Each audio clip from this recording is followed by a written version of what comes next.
If the name Kirk Gibson rings a bell, it should. You might know him for hitting perhaps the most famous home run in Los Angeles Dodgers history and World Series history, the walk-off homer in Game 1 of the 1988 Fall Classic off Dennis Eckersley. While he's forever a monumental figure in the Dodgers franchise, Gibson actually spent the majority of his career with the Detroit Tigers. He was drafted by Detroit in 1978 and played with the team from 1979 to 1987, and again from 1993 to 1995, the final years of his career.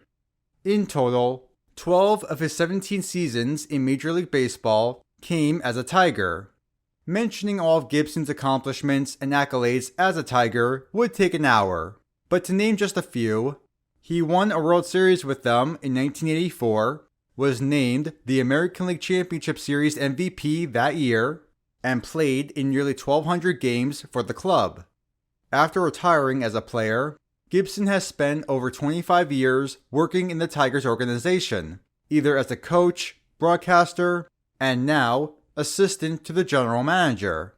A long career there, but what's significant about all of that? I mention everything to show you that Kirk Gibson, in layman's terms, is a Tigers legend and one of the greatest and most beloved players in franchise history. Very few people of the past half century did more for Detroit than Kirk Gibson did. Having said that, there was one noteworthy moment during Gibson's tenure in Detroit that would make one think the team wanted nothing to do with him. It's one of the most disrespectful moments in Tigers history, and what I call the controversial end to Kirk Gibson's career. The moment in question occurred 30 years ago this week on February 13th, 1996. Before getting to that, however, we need to rewind a little bit. First things first, Gibson spent the first 9 seasons of his career with the Tigers before signing as a free agent with the Dodgers. His departure from Detroit following the 1987 season was not without its own controversy, but that's a topic for another time. Gibson spent 3 seasons with the Dodgers before becoming a free agent again. He bounced around with the Kansas City Royals and Pittsburgh Pirates, but injuries slowed him down before he was released by the Pirates 1 month into the 1992 season. Gibson retired from baseball in 1992, but during the following offseason, longtime Tigers manager Sparky Anderson and new owner Mike Ilitch convinced him to return to baseball. Back in the Detroit uniform for 1993, Gibson revitalized his career, posting his best season in half a decade as the everyday designated hitter. During the strike-shortened season the following year, in 1994, he slugged 23 home runs, his most since 1988 when he won the MVP. Gibson came back for 1995, but poor performance from him, as well as the whole team, saw him abruptly retire in August of that year. Teammate and future Hall of Famer Alan Trammell said of Gibson, "He just had enough physically and mentally. I knew he was serious this time. The way things have been happening, you start to wonder why you put yourself through this." When I said Gibson and the Tigers were performing poorly, that was a little bit of an understatement. Gibson was batting below 200 with a sub-600 OPS in his final 41 games of the season. The day Gibson retired, the Tigers themselves were in a 5-21 stretch dating back to the All-Star break, with their season all but over with. While it's an anticlimactic finish to his career, nothing seems out of the ordinary.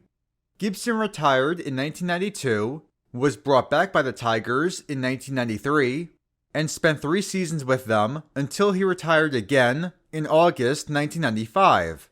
So, where exactly am I going with this? Well, for the second time in 3 years, Gibson wasn't ready to retire. Reportedly, during the offseason, he sent the Tigers a letter asking if he can remain in the organization in some capacity. Not necessarily as a player, but in any role they see him fit for. One source claims he asked for a prominent position. Additionally, Gibson even made the letter public knowledge, as he advertised it on a sports radio show he guest starred on. I don't think I need to thoroughly explain just how good of a fit Gibson would be for the Tigers. This player brought the team a championship, their most recent one to date, I might add, and was a vital member for many years. Even if the team didn't want him as their DH, and all of their coaching and management roles were taken, surely Detroit found a place for him somewhere, right? This is where things take a turn. It would be one thing if the Tigers told Kirk Gibson something like, "We would love to have you with us, but we don't have any vacancies anywhere." Disappointing, but fair. That is not what happened though. What did the Tigers organization say to Gibson? Whatever you're thinking of, it's not that, because the Tigers said nothing. They didn't respond to his letter at all. It was, again, 30 years ago this week, when news broke about the lack of response. As Gibson said on the matter, "I don't even want to get into it. There's much more to life than that. I think that's the polite way of saying, if they don't want me, good riddance." Additionally, one of Gibson's former Tigers teammates, Dave Collins, advocated for his return to the franchise. Collins said he couldn't believe that the Tigers wouldn't want input from such a positive force as Gibson. Specifically, he stated, "I wrote them too, hoping to help out in some way. They didn't reply to me either, but I'm much more upset that they didn't answer him. There aren't many players I knew in my career who could influence teammates to get the most out of themselves, but Kirk Gibson could.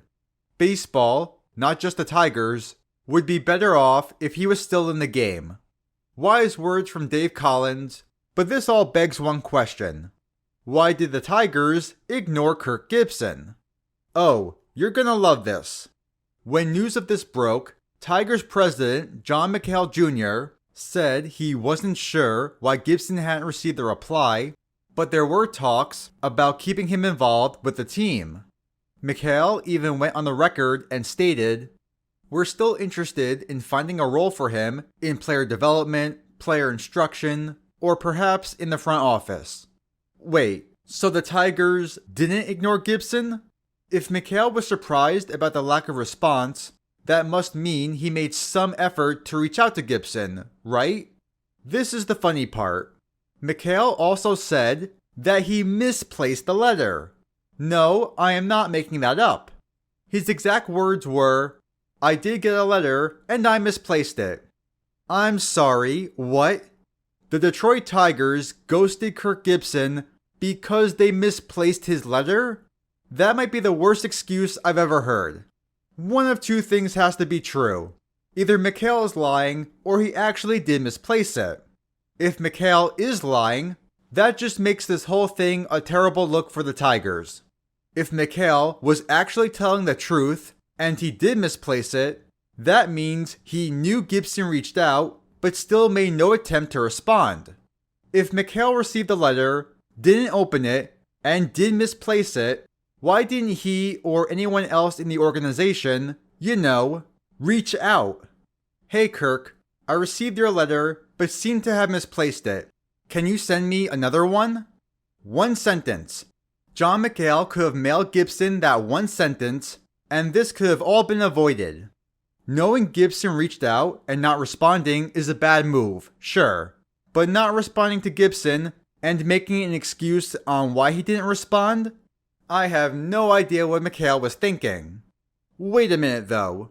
Dave Collins also wrote the Tigers a letter, but went on the record and said he did not receive a response either. Does that mean McHale intentionally ignored both players? Or did he coincidentally misplace that letter as well? It's obvious McHale lied about misplacing the letter, since Collins also didn't receive a response. Again, it's one thing to not respond, but to lie about why you didn't respond makes this whole thing so much worse. Honestly, if I'm Kirk Gibson, I would consider myself lucky. The 1996 Detroit Tigers are one of the worst baseball teams of all time. He should be fortunate he wasn't a part of that mess, but that's beside the point. The Tigers and John McHale did not even have the decency to respond to their star player. It took a few years, but eventually, Gibson did make his way back into the organization. In 1998, he was hired to be a TV analyst for Tigers games. He eventually became the Detroit bench coach, then hitting coach, and multiple other roles with the team to this very day. McHale, on the other hand, left the Tigers in 2001. 30 years later, it still remains one of the most disrespectful moments in Detroit Tigers history. The time one of their franchise legends, Kirk Gibson, asked to remain in the organization following his playing days, only for the team to ignore him, putting an end to a long playing career.